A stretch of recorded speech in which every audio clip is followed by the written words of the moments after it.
Chapter 6.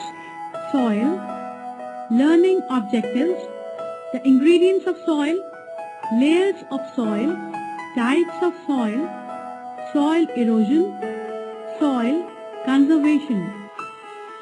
The formation of soil happens over a very long period of time. In the beginning, the earth's crust was made up of thick layers of rocks. These rocks were continually heated up by the sun and cooled by the rain. The wind, water, heat and the cold helped these rocks to crack and break into smaller pieces. This breaking up of the rocks went on continuously for years.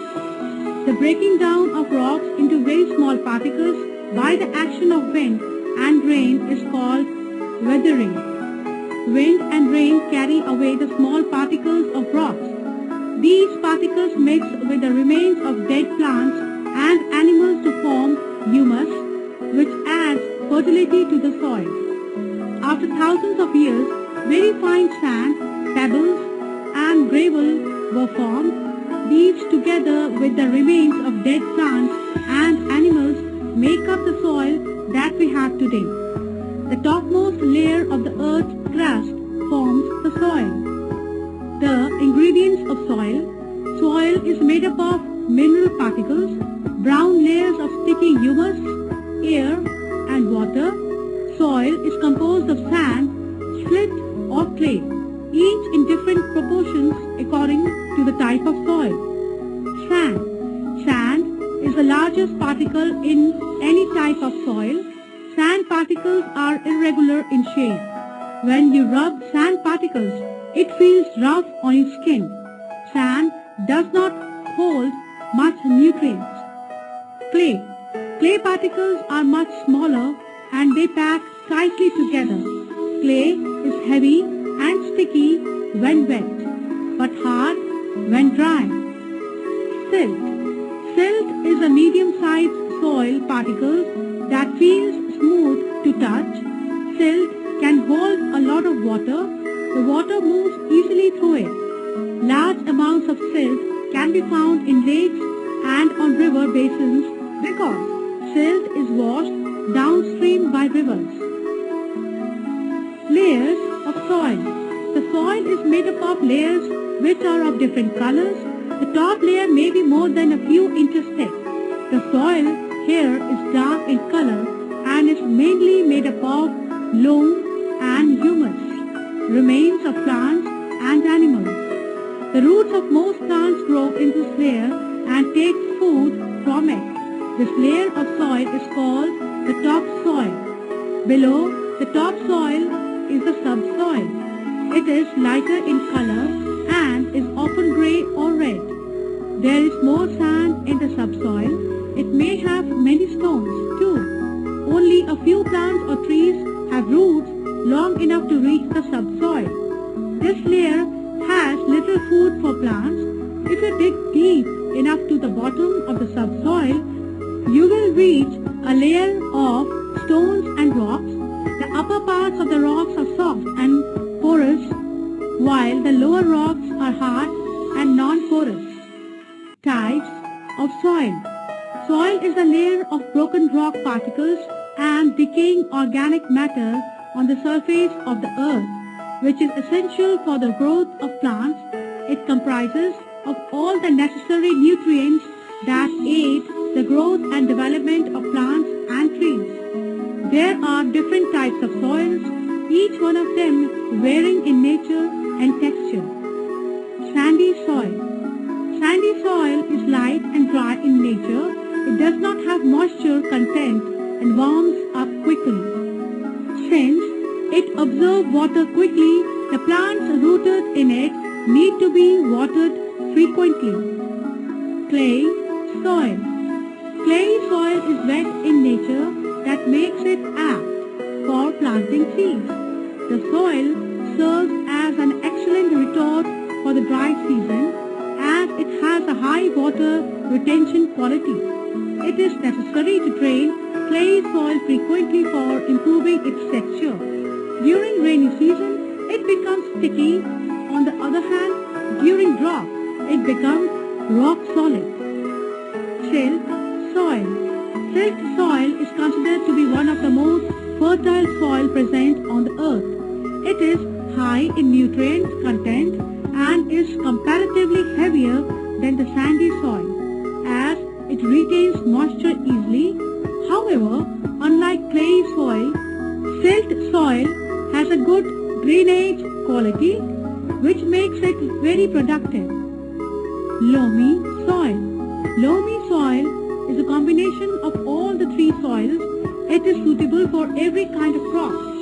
It has high nutrient content, warms up quickly in summers and rarely dries out in the dry weather.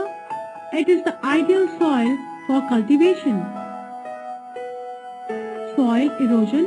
Soil is constantly changing by the action of the sun, wind, rain, rivers, ocean currents and other natural agents. Due to the action of wind and water, the soil is carried away from one place to another. The topsoil, being soft and light, is carried away more easily. This damages and wears out the soil.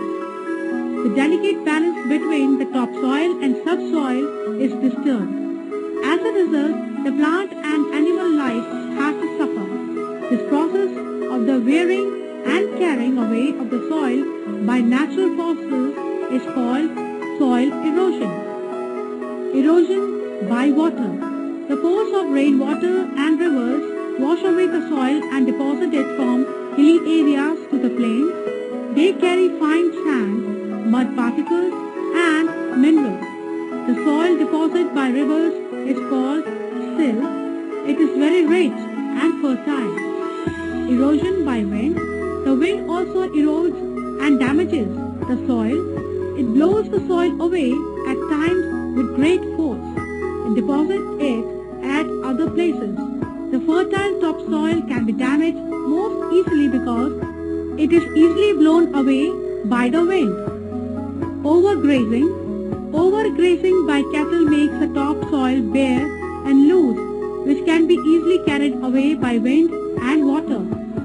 Soil conservation. Protecting soil from erosion is called soil conservation. We need to protect soil because it is an important resource that supports life on the earth.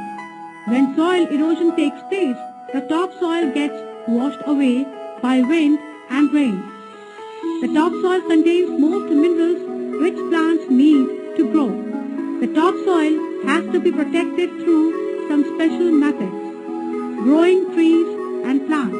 The most important cause of erosion is destructions of forests and other vegetation from the land. Vegetation acts as a protective cover against the forces of wind and water. By growing trees and plants, we can protect the soil from being washed or blown away. Terrace farming. In the hilly areas, most of the rainwater flows down the slopes at high speed and carries with it large quantities of soil and other loose materials. This type of soil erosion can be prevented by cutting steps in the slopes and by terrace farming.